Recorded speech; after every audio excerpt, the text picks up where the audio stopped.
नमस्ते, मी विशाल कुलकर्णी. मी आपल्यासाठी first video घेऊन येत आहे स्टॅटिस्टिक्समधील measures of central tendency. Measures of central tendency म्हणजेच काय, तर हा एक ॲव्हरेजचा विषय आहे. ॲव्हरेज म्हटलं की नक्कीच आपल्याला विद्यार्थ्याचे मार्क लक्षात येतात. आता मार्क म्हटलं की त्याचा पर्सेंटेज. आपल्या कुठल्याही विद्यार्थ्याचा रिझल्ट लागला की रिझल्टमध्ये आपण विचारतो त्या विद्यार्थ्याला किती टक्के पडले बाबा तुला. तो लगेच विद्यार्थी म्हणतो 70% पडले, 80% पडले. पण खरोखर प्रत्येक विषयाला 70 मार्क असतात का? तर नाही, निश्चितच नाही. कारण का, तर प्रत्येक विषयाचे मार्क हे वेगवेगळे असतात आणि त्या वेगवेगळ्या मार्कांचा ऍव्हरेज म्हणजेच काय म्हणतो आपण त्याला, पर्सेंटेज असं म्हणतो. म्हणजेच काय की ऍव्हरेज आणि पर्सेंटेज दुसरं तिसरं काही नाहीये, तर ऍव्हरेज आणि पर्सेंटेज हे एकच आहे. किंवा आपण टू व्हीलरचा ऍव्हरेज काढतो, किंवा आणखी काय म्हणता येईल की आपण average profit in the year हेही फाइंड आउट करू शकतो. कुठल्याही गोष्टीचा ऍव्हरेज काढणं म्हणजे मेजर्स ऑफ सेंट्रल टेंडन्सी. ह्याच्यामध्ये 3 पार्ट पडले ऍव्हरेज काढण्याचे.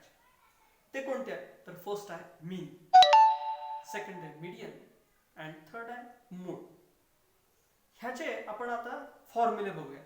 पण फॉर्म्युला पाहण्यापूर्वी ह्याच्यामध्ये मीन फाइंडिंगसाठी 3 सिरीज आपण विचारात घेतो. त्यामध्ये फर्स्ट सिरीज आहे इंडिव्हिज्युअल, दुसरी आहे डिस्क्रीट आणि तिसरी आहे कंटिन्युअस सिरीज. आपण मीन, मीडियन, मोड ह्या तिन्हीचे फॉर्म्युले आपण बघतोय. तर त्यामध्ये फर्स्ट मीनचा फॉर्म्युला बघूयात. मीन साठी आपण पाहतोय इंडिव्हिज्युअल सिरीज मध्ये individual, discrete and continuous series. मग मीनचा फॉर्म्युला पाहण्यापूर्वी मीनचं सिम्बॉल काय, तर मीनचं सिम्बॉलिकली आपण मीनला एक्स बार असं म्हणतो. आपण मीनला काय म्हणतो, आपण एक्स बार असं म्हणतो. फॉर्म्युला काय आहे मीनचा, तर x bar equal to summation of x upon n. म्हणजे काय की जे काही आपल्याला एक्स ही इन्फॉर्मेशन दिलेली आहे त्यांची सम करा आणि अपॉन एन. एन म्हणजेच काय, तर नंबर ऑफ ऑब्झर्वेशन. किती ऑब्झर्वेशनचा विचार करतोय ते नंबर ऑफ ऑब्झर्वेशन इथं आपल्याला मांडायचे. त्याच्यानंतर डिस्क्रीट सिरीज साठीचा मीनचा फॉर्म्युला आहे x bar equal to summation of f x upon n. ह्यामध्ये f means frequency, f means frequency and x means given x. ह्या दोन्हीचं मल्टिप्लिकेशन आहे. ह्या दोन्हीचं मल्टिप्लिकेशन करायचं आहे आणि त्याची सम आपल्याला इथं मांडायची. तर एन, एन म्हणजे काय, नंबर ऑफ ऑब्झर्वेशन.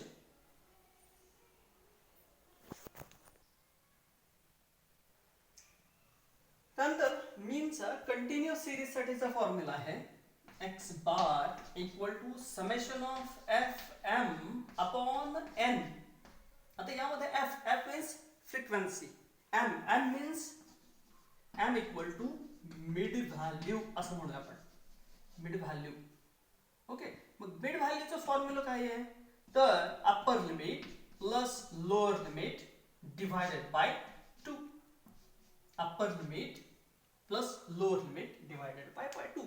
पण अप्पर लिमिट कुणाचं, अप्पर लिमिट कुणाचं, तर जो काही आपण क्लास आपण विचारात घेतोय त्याचंच अप्पर लिमिट आणि त्याच क्लासचं लोअर लिमिट, हे दोन्हींचे ऍडिशन करून डिवायडेड बाय 2 हे केल्यानंतर आपल्याला मिड व्हॅल्यू हे फाइंड आउट होईल. मग मिड व्हॅल्यू इनटू एफ. पहिल्यांदा काय बघायचं आपल्याला ह्याच्यामध्ये फॉर्म्युलामध्ये एम पाहायचं. M means mid value. Mid value कशी फाइंड केली जाईल, upper limit plus lower limit divided by 2. Then f into m. आपल्याला काय दिसणार आहे फॉर्म्युलामध्ये, एफ इंटू एम म्हणजे particular f into particular m ह्यांचं मल्टिप्लिकेशन करायचं आणि नंतर जे काही आपण पर्टिक्युलर एफ इंटू एम केलेलं असेल त्याची सम आपल्याला घ्यायची. म्हणजे आपल्याला फॉर्म्युलानुसार आपली रिक्वायरमेंट पूर्ण होईल. आणि त्यानंतर upon n, n means number of observation. इथे number of observation continuous series मध्ये आणि डिस्क्रीट सिरीज मध्ये नंबर ऑफ ऑब्झर्वेशन म्हणजेच फ्रिक्वेन्सीची टोटल असणार आहे. काय असणार आहे, तर इथे डिस्क्रीट सिरीज मध्ये आणि कंटिन्युअस सिरीज मध्ये एन म्हणजे फ्रिक्वेन्सीची टोटल म्हणजेच एन असणार आहे. ठीक आहे, तर आपण पुढे जातोय ते म्हणजे मीडियन. मीडियन चा फॉर्म्युला आणि मीडियनचा सिम्बॉलिकली कशा पद्धतीने मीडियन लिहिला जातो तो आपण पाहूया. तर median symbolically capital m small e ह्या पद्धतीने डिनोट केला जातो. एम ई त्याचा फॉर्म्युला फर्स्ट इंडिव्हिज्युअल सिरीज साठी फॉर्म्युला आहे m e equal to value of n plus 1 upon 2th item. काय फॉर्म्युला आहे तर एम ई इंडिव्हिज्युअल सिरीज साठीचा फर्स्ट फॉर्म्युला आहे m e equal to value of n plus 1 upon 2th item. इथे काही ठिकाणी व्हॅल्यूच्या जागी साईज असाही शब्द वापरला जातो. म्हणजे काय वापरलं जातं size of n plus 1 upon 2th item. अशा पद्धतीने आपल्याला फर्स्ट इंडिव्हिज्युअल सिरीज साठीचा फॉर्म्युला वापरता येईल. हाच फॉर्म्युला डिस्क्रीट सिरीज साठी पण आहे. हाच फॉर्म्युला डिस्क्रीट सिरीज साठी सुद्धा यूज केला जातो आणि फॉर्म्युलामध्ये काही बदल नाही. कंटिन्युअस सिरीज साठी आपल्याला कंटिन्युअस सिरीज मध्ये सुद्धा हाच फॉर्म्युला यूज होणार आहे. पण हा यूज केल्यानंतर आपल्याला ह्याच्यातनं मीडियन न मिळता आपल्याला ह्यातून मीडियन क्लास मिळेल. काय मिळणार आहे कंटिन्युअस सिरीज मध्ये फर्स्ट हा फॉर्म्युला वापरल्यानंतर आपल्याला मिळणार आहे मीडियन क्लास. ओके मग मीडियन क्लास मिळाल्यानंतर आपल्याला पुढचा आणखी एक फॉर्म्युला कंटिन्युअस सिरीज साठी ड्रॉ करायला लागेल. तो म्हणजे कुठला आहे तर m e equal to l plus n upon 2 minus cf upon f into i. ह्या i च्या जागी काही ठिकाणी h पण सिम्बॉलिकली वापरले गेलेला आहे. आता आपण एक एकाचं एक्सप्लेनेशन बघूया. L means lower limit of median class. जो आपल्याला इथे मीडियन क्लास मिळाला असेल त्याचं lower limit of median class. Okay, then n upon 2 आपण जे वर फाइंड आउट करतो तोच आहे part. n means number of observation upon 2. cf means cumulative frequency of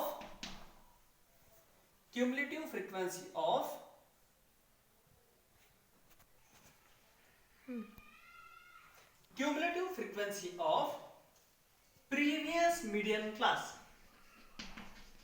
ME class म्हणजे जो काय आपला मीडियन क्लास आलेला आहे त्याच्या आधीच्या क्लासची क्युम्युलेटिव्ह फ्रिक्वेन्सी इथे विचार घेतली जाणार आहे. And f means frequency of median class. And i means class width.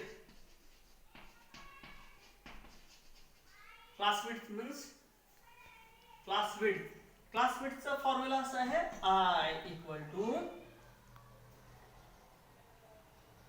Upper limit minus lower limit equal to class width. Class width कशी फाइंड केली जाईल upper limit minus lower limit equal to class width. Okay मीडियनचा formula लक्षात आला. Individual series साठी first formula है m equal to value of n plus 1 upon 2th item. Okay then discrete series साठी सुद्धा आपण हाच फॉर्म्युला कंटिन्यू करणार आहे. ह्या डायरेक्ट फॉर्म्युलाने आपल्याला मीडियन मिळून जाईल. पण कंटिन्युअस सिरीज मध्ये मात्र आपल्याला फर्स्ट फॉर्म्युला तर यूज करावा लागणार आहे. त्यातून आपल्याला मिळणार आहे मीडियन क्लास मिळाल्यानंतर आपल्याला फॉर्म्युला यूज करावा लागेल m equal to l plus n upon 2 minus cf upon f into i. आता ह्यातलं परत एकदा एक्सप्रेशन बघूया. L equal to lower limit of median class. CF means cumulative frequency of previous median class. and F means frequency of median class. I means class width equal to upper limit minus lower limit. Okay, then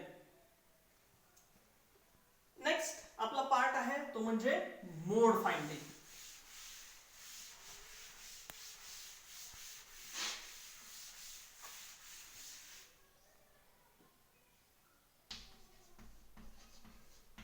मोड हा symbolically denote केला जातो MO ह्या अक्षरांनी मोडचं denotation आहे.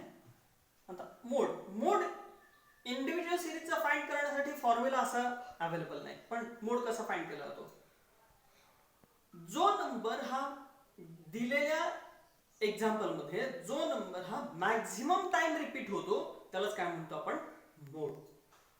पहा, individual series मध्ये जो number आपल्याला example मध्ये मॅक्झिमम टाइम रिपीट होतो त्यालाच काय म्हणतो आपण? मोड असं म्हणतो. म्हणजेच काय म्हणताय? Maximum repeated number is non as mode individual series मध्ये. डिस्क्रीट मध्ये मात्र काय होणार आहे की ज्याची फ्रिक्वेन्सी मॅक्झिमम असेल, ज्या x ची फ्रिक्वेन्सी ही मॅक्झिमम असेल तो x म्हणजे मोड असणार आहे इथे. बघा मोड काय असणार आहे? डिस्क्रीट सिरीज मध्ये मोड कसा असणार आहे? ज्या x ची फ्रिक्वेन्सी मॅक्झिमम असेल, ज्या x ची फ्रिक्वेन्सी मॅक्झिमम असेल त्याला काय म्हणणार आपण? त्या x ला मोड असं म्हणणार आहे. तर कंटिन्युअस सिरीज मध्ये मात्र आपल्याला फॉर्म्युला यूज करावा लागणार आहे. ह्याच्यामध्ये फर्स्ट आपल्याला मोडची कन्सेप्ट सेमच आहे की ज्या क्लासची इथे काय होणार आहे? फक्त ज्या क्लासची फ्रिक्वेन्सी जास्त आहे त्याला आपण मोडल क्लास असं म्हणणार आहे. काय म्हणतो बघा, परत एकदा मी रिपीट करतो. ज्या क्लासची फ्रिक्वेन्सी जास्त आहे, ज्या क्लासची फ्रिक्वेन्सी जास्त आहे त्या क्लासला आपण मोडल क्लास म्हणणार आहे. इथे मोड मिळत नाही आपल्याला डायरेक्टली, म्हणून आपण याला काय म्हणतोय? मोडल क्लास मिळतोय. मोडल क्लास मिळाल्यानंतर आपल्याला आणखी एक फॉर्म्युला यूज करायला लागेल मोड कंटिन्युअस सिरीज मध्ये. बरं का, कंटिन्युअस सिरीज मध्ये मोड फाइंडिंग करत असताना ज्याची फ्रिक्वेन्सी मॅक्झिमम आहे त्याच्या समोरचा x म्हणजे त्याच्या समोरचा क्लास म्हणजेच काय असणार आहे? तो मोडल क्लास मिळेल आपल्याला.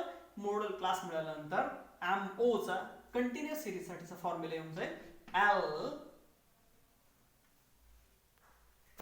Plus F1 minus F0 upon 2F1 minus F0 minus F2 into I.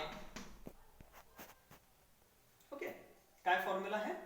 MO equal to L plus F1 minus F0 F1 minus F0 upon 2F1 minus F0 minus F2 into I.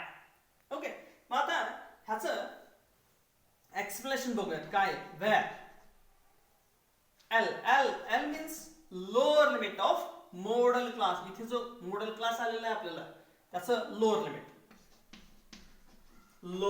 Limit of MO class म्हणूयात आपण याला.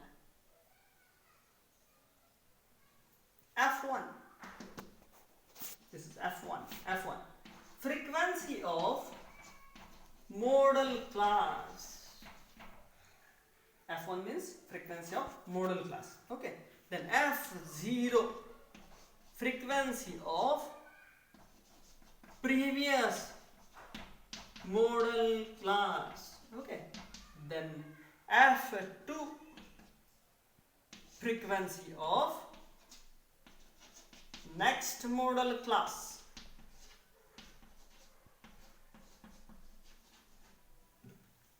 Okay, then I मगाशी आपण बघितलं. I means class width. कशी find केली जाते? Class width upper limit minus lower limit. बरोबर. परत एकदा फॉर्म्युला बघूया. कंटिन्युअस सिरीज मध्ये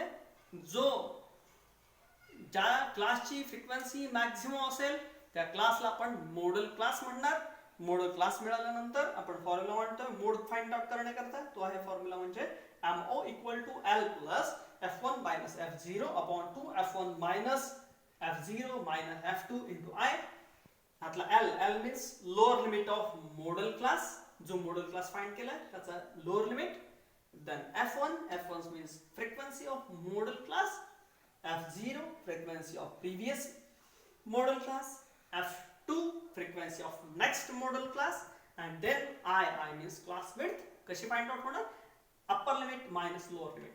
आता ह्याच्यामध्ये एक ट्रिक आहे थोडंसं लक्षात ठेवण्याकरता, नेक्स्ट मॉडल, प्रिव्हियस मॉडल किंवा फ्रिक्वेन्सी कशी लक्षात ठेवायची, हे हा जो विषय आहे F0, F2, F1. ओके, आपण भूतकाळ, भविष्यकाळ आणि वर्तमान काळ हे आपण 3 बघितलेले, बरोबर. माहितीये जनरली सगळ्यांना माहिती आहे वर्तमान काय असतो, भूतकाळ काय असतो, भविष्यकाळ काय असतो. कसं लक्षात ठेवावं, नेक्स्ट कसं लक्षात ठेवावं, प्रिव्हियस कसं लक्षात ठेवावं आणि आजचं कसं लक्षात ठेवायचं. ओके, वर्तमान म्हणजे आत्ता जे चालू आहे, वर्तमान काळ. ओके, वर्तमान काळाला आपण 1 म्हणूयात. वर्तमान काळ काय म्हणतो आपण, 1 म्हणतोय. मग झाला तो काय, आधीचा दिवस, बॅक डे मीन्स 0. उद्या जो येतोय त्याला काय म्हणणार आपण, मग 2, बरोबर. निश्चितच उद्या जो येतोय त्याला काय म्हणणार, 2, बरोबर. म्हणजे आपण वर्तमान काळाला काय म्हणणार, 1 म्हणणार. म्हणजेच काय, 1 म्हणजेच काय, this is F0. Okay, frequency of modal class. बघा कशी ट्रिक लक्षात ठेवायची. वर्तमान काळाला आजच्याला काय म्हणणार, 1 म्हणणार. आपण 1 म्हणत असू तर त्याला काय म्हणणार, frequency of modal class. Okay, 0 म्हणजे प्रिव्हियस, आधीचा दिवस, भूतकाळ. आजच्या आधीचा दिवस, आदला दिवस म्हणजे काय झालं, तो भूतकाळ झाला. म्हणजेच काय, 0 जो गेला तो 0. ओके, 0 म्हणून काय म्हणणार आपण, frequency of previous model class. Frequency of previous model class म्हणजे जो काही मॉडल क्लास आलेला आहे त्याच्या आधीच्या क्लासची फ्रिक्वेन्सी. 2 मीन्स नेक्स्ट म्हणजे काय, भविष्यकाळ, उद्याचा दिवस. उद्याचा दिवस म्हणजे काय, भविष्यकाळ. भविष्यकाळ म्हणजे 2 म्हणजेच काय, F2. Frequency of next model class म्हणजे जो मॉडल क्लास आला आहे त्याच्या पुढच्या क्लासची फ्रिक्वेन्सी. ओके, ठीक आहे. या इथे आपण आज थांबत आहोत. हा व्हिडिओ जर आपल्याला आवडला तर निश्चितच सबस्क्राईब, लाईक करा आणि शेअर करा.